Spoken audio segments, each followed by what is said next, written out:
Hey everybody, it is Dak here from the Ed Boys, and today we're going to be talking about the client updates that Jagex has recently rolled out. The C++ client is one that you can download from Steam. It now has a few tool features that many of us have seen before on RuneLite or other third-party clients, but they have been desperately needed in the regular client. In fact, I'm sure just about anyone that's using a third-party client is going to see at least one of these updates and think to themselves, wait, that wasn't already part of the main client? For the most part, this update is just a quality of life for anybody who plays on the Steam client currently. This is good news for anyone using third-party clients though, including myself, and I'll talk about that more in this video. For the most part, what I'm trying to say is good job on the client updates, Jagex. Let's go ahead and check them out. First of all, we have opponent information. This is a very straightforward and needed add-on to the client. You obviously had a health bar over the monster that you were killing, so it's not like health was hidden before now, but actually seeing an exact number of health remaining is a very solid touch. This is going to make a bigger difference when you're bossing. Certain bosses have attacks that only are used at like specific amounts of health or phases that change and whatnot, so having an exact number is a plus. Also, they've apparently added other information than just health. When fighting the Nightmare, you're going to have a separate bar showing the shield, and then with Vanguards in the Chambers of Xeric, you're going to have an indicator for when they're going to reset health, which is very interesting. Super nice, and now you don't need RuneLite for that.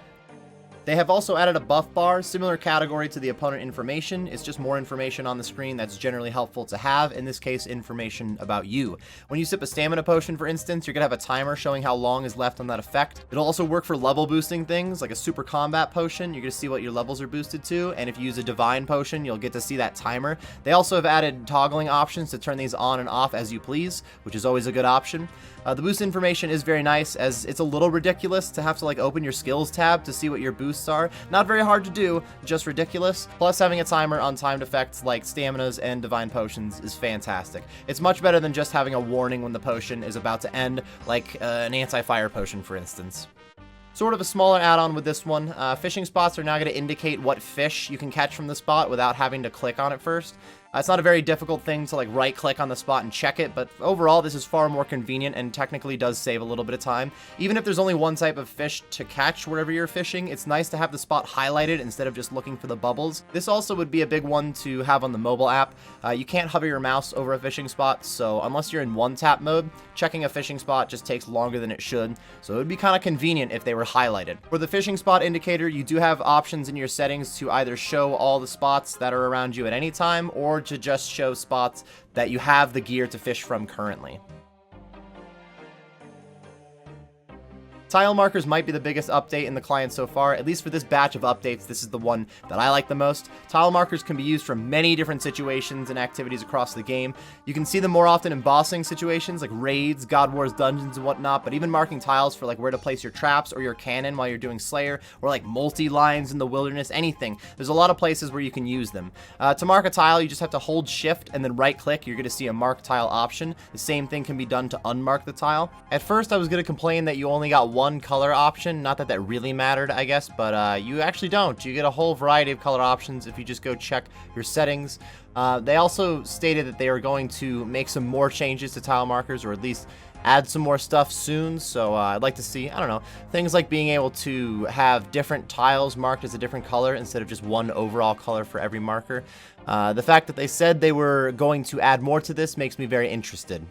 It looks like the Steam client is now going to have a raid scouter, or in their words, it's going to be a Chamber of Xeric helper. When you enter a raid, it's going to show all of the rooms in the raid, your individual points and the total points, plus the time in the raid so far.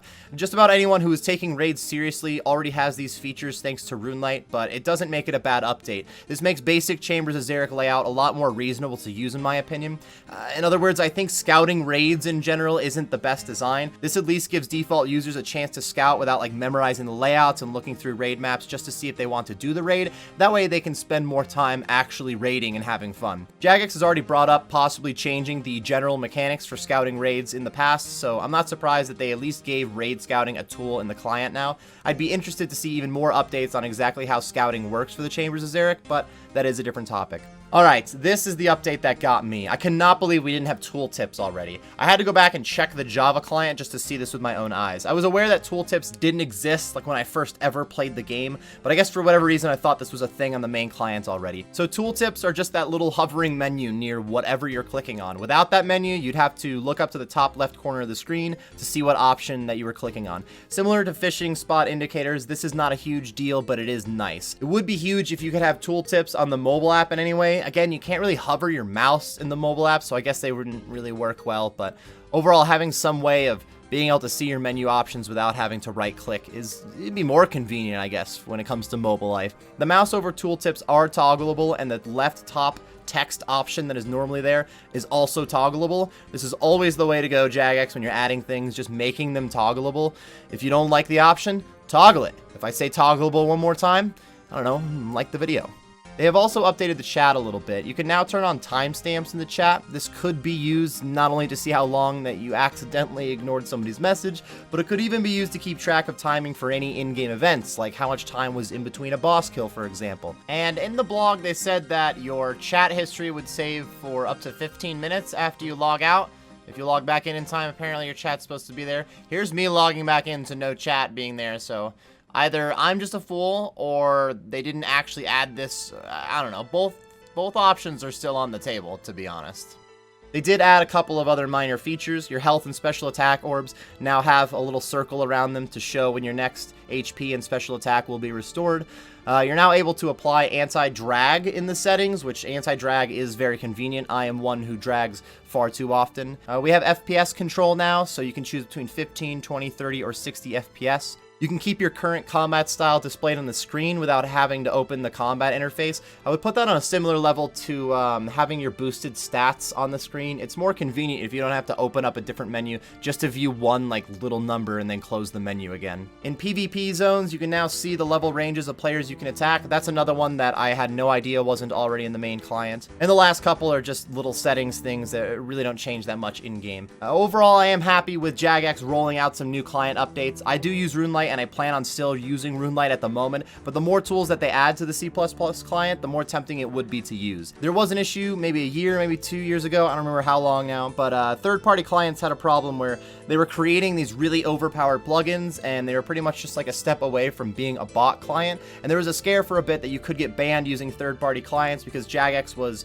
finally cracking down on it, and there's like a week or two where there was this kind of gray area with clients, and eventually the solution was that Jagex told the third-party clients which plugins specifically that they were not okay with, and then some of those clients, like RuneLite, took those plugins out so that you would not get banned for using them. That issue would have never happened if the main client wasn't so barren of these tools. Instead, it's far more enjoyable to play the game when you're using somebody else's client. It's also a big deal for new players to have the updated main client. If you've never played RuneScape before and you're signing up through Steam, you likely won't even hear about third-party client options for a while. Likely new players are using the main client, and if the main client makes the game more enjoyable to play by giving you tools and whatnot that upgrade the quality of life in a way, those new players are more likely to keep playing, and it is a win for everybody. Jagex has definitely had plans in place for a while for updating their client, and I'm glad to see some of those plans actually coming to fruition. The blog with these changes was labeled Milestone 1, so they clearly plan on knocking out more updates to the client, and I am excited to see those updates, especially when they also add updates to the mobile client. I love OSRS Mobile, but there is no doubt that it is less convenient to play RuneScape on your phone. RuneLite-style updates to the mobile client would be fantastic. That's going to wrap it up for this video, everybody. If you enjoyed the video or you just got some useful information out of it, be sure to like and subscribe for more content. I do stream on Twitch, which is linked on the screen and in the description. I am also on Twitter. I have a Discord, which are also linked in the description. Thank you very much for watching, everybody, and best of luck on your grinds.